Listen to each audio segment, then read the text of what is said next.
O que nós vamos entender aqui, baseado nesse capítulo 8 de Hebreus, é que nesse novo concerto, ou nessa nova aliança, o escritor dessa carta traz e imprime para a gente a importância desse novo pacto que agora é na pessoa de Cristo.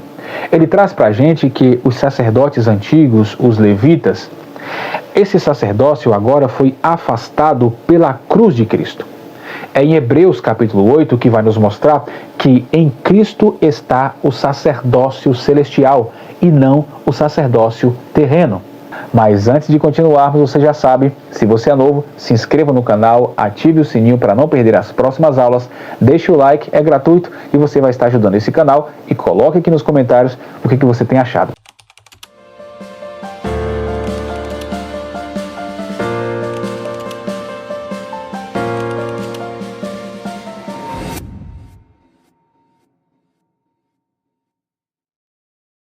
Pelo sacerdócio do Antigo Testamento, nós tínhamos a ênfase em Arão, como aquele que é intercessor para cobrir os pecados do povo. Mas na nova aliança, em Cristo, esse acesso já não é mais no homem. Esse acesso agora é direto a Deus. Sendo assim, esse acesso é por meio do sangue. Os nossos pecados já não são mais cobertos como era na época de Arão. Porque mesmo Arão sendo um intercessor no Antigo Testamento, Arão era ser humano, filho de Adão, falho em seus erros, mas quando esse novo concerto, essa nova aliança é em Cristo, aí a coisa é diferente. Porque a primeira carta de Pedro, capítulo 2, versículos de 22 a 25, olha o que Pedro vai dizer. Ele nunca pecou, quem? Jesus, nem enganou a ninguém. Não revidou quando foi insultado, nem ameaçou se vingar quando sofreu. Mas deixou o seu caso nas mãos de Deus, que sempre julga com justiça. Ele mesmo carregou nossos pecados em seu corpo na cruz, a fim de que morrêssemos para o pecado e vivêssemos para a justiça. Por suas feridas nós fomos curados. Vocês eram como ovelhas desgarradas, mas agora voltaram para o pastor, o guardião da sua alma. Então, o sacerdócio celestial de Cristo, como diz Hebreus capítulo 8, é muito superior a Arão. É infinitamente superior a Arão. Porque na época de Arão, os pecados eram apenas cobertos. Mas, por Cristo, os nossos pecados foram apagados. Na época de Arão, não tinha acesso à salvação por meio do sangue.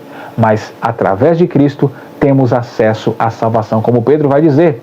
Ele era justo, ele nunca pecou, mas mesmo sem pecado, ele levou sobre si os nossos erros. E por isso, ele nos chamou de volta. As ovelhas que estavam desgarradas, voltou para o seu pastor, e ele é o guardião da nossa alma. Arão não podia guardar a alma de ninguém, mas Cristo pode. Arão não poderia salvar ninguém, mas Cristo salva. O sangue de Arão não poderia cobrir o pecado de ninguém, mas o sangue de Jesus apagou o meu e o teu pecado. Fomos justificados por meio do sangue de Cristo. Por isso que Hebreus vai dizer que Cristo sim é o verdadeiro sacerdócio. É por isso que havia a necessidade de um novo concerto. Porque já era previsto no Antigo Testamento, em Jeremias capítulo 31 e 33, que isso aconteceria. Olha o que Deus vai usar Jeremias para profetizar. Mas este é o concerto que farei com a casa de Israel depois daqueles dias, diz o Senhor. Porei a minha lei em seu interior e a escreverei no seu coração. E eu serei o seu Deus e eles serão o meu povo. Isso se cumpre em Jesus. Por isso que ele vai dizer, um novo concerto farei. E não vai ser mais um concerto palpável, não vai ser mais um concerto externo, e sim interno. Porque as minhas leis não estarão mais pregadas em umas tábuas de pedra. As leis, a partir desse novo concerto, serão impregnadas em seus corações, escritas em seus corações. Olha que coisa importante. Porque na época do Antigo Testamento, Deus havia escrito com o dedo dele nas pedras a lei. Mas no novo concerto em Cristo, o Espírito Santo entrou em nosso coração, limpou o nosso coração, escreveu dentro de nós qual é a vontade de Deus. Olha que coisa maravilhosa. Por isso a necessidade dessa nova aliança. E a carta aos Hebreus vai reforçar o que foi profetizado por Jeremias. Porque em Hebreus capítulo 8, versículos de 8 a 12, está escrito justamente este reforço. Olha o que diz.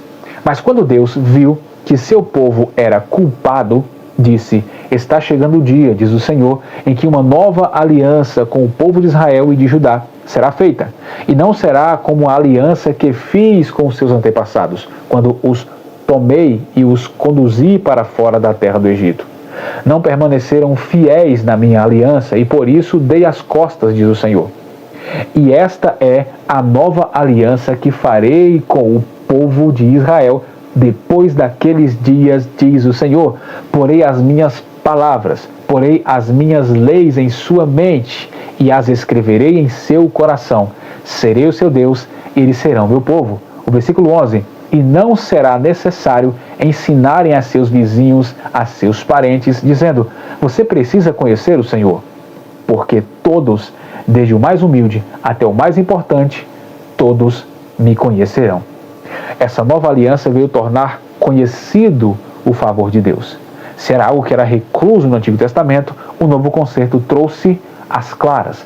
Por isso Jesus disse: a luz não se deve colocar embaixo da cama, mas sim no lugar mais alto para que possa iluminar a escuridão.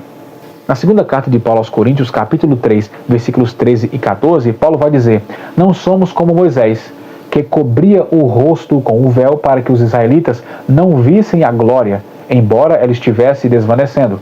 Mas a mente do povo estava endurecida e até hoje, toda vez que a antiga aliança é lida, o mesmo véu lhes cobre a mente. Esse véu só pode ser removido em Cristo Jesus. Olha o que Paulo está dizendo. Que com certeza é o Espírito de Deus que nos capacita para sermos obedientes à sua palavra. Porque só por meio de Cristo este véu vai ser tirado. Só por meio de Cristo este véu vai ser rasgado. Por isso a nova aliança foi necessária, para rasgar esse véu.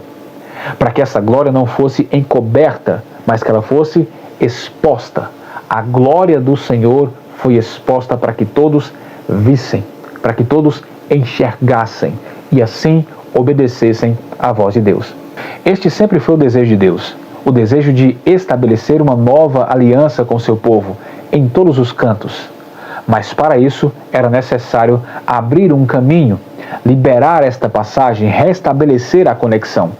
Mas com a mancha do pecado, meus irmãos, que é a desobediência, isso era impossível.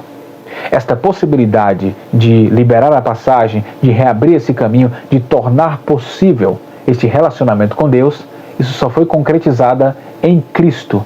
E por isso, ele expressamente, o próprio Cristo, afirmou: eu sou o caminho. Ou seja, eu sou o mediador, eu sou o conciliador.